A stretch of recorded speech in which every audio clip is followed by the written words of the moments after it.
ایک شخص کی آواز اچھی ہے وہ گلوکار بن گیا، دوسرے کی آواز اچھی ہے وہ نعت خوان بن گیا۔ آواز کا استعمال دونوں نے کیا ہے، آواز کا استعمال دونوں نے کیا ہے، دونوں کی آواز ہے۔ کئی گلوکار نعت خوان بنے،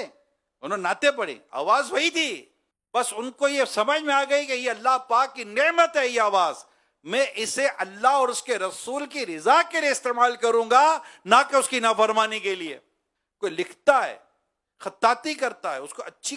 جیسے آج کل کیلیگرافی بڑا ایک مطلب کہ فن چلا ہے، لوگ بناتے کچھ بھی بنا لیتے ہیں، کیلیگرافی کرتے ہیں۔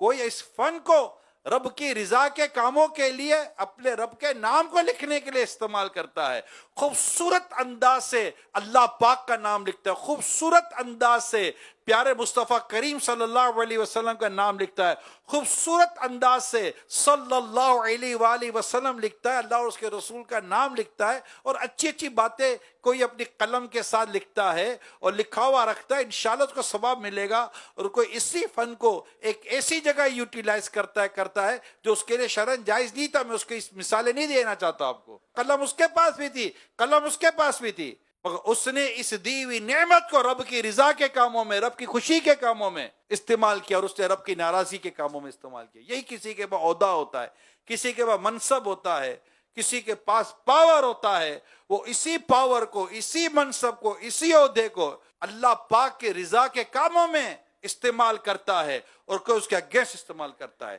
اسی طرح اللہ پاک کسی کو مال و دولت عطا کرتا ہے، اس کو رزق حلال میں سے نعمت عطا کی گئی، اور اس کو اچھا مال اللہ پاک نے عطا کیا، اور اس مال کو اپنے رب کی رضا کے کاموں میں خرچ کرتا ہے، اور ایک آدمی اسی مال کو اللہ پاک کی نافرمانی میں خرچ کرتا ہے۔ بات ڈفرینسز کو سمجھے آپ،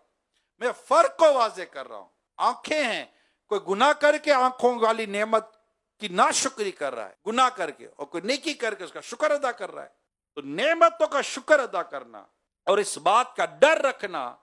کہ قیامت کے حساب قریب ہے، مجھے قیامت کے دن کھڑا کیا جائے گا، مجھ سے پوچھا جائے گا بتا تم نے کیا کیا، میں کیا جواب دوں گا۔ ہم میں سے ہر ایک کو اپنے رب سے ڈرنا چاہیے۔ ثم لتسألن یومئذ عن النعیم، سورہ تکاثر کے اندر واضح ہوا، پھر تم سے تمہاری نعمتوں کے بارے میں سوال ہوگا، یعنی نعمتوں کے بارے میں پوچھا جائے گا۔ ہم اللہ پاک سے دنیا اور آخرت کی عافیت اور راحت کا سوال کرتے ہیں، مگر اے لوگوں ذرا سوچو، جو تم سے تمہاری نعمت کے بارے میں پوچھا جائے گا، تم اس وقت اپنے رب کی نعمت جو تمہیں اللہ نے عطا کی کیا جواب دو گے؟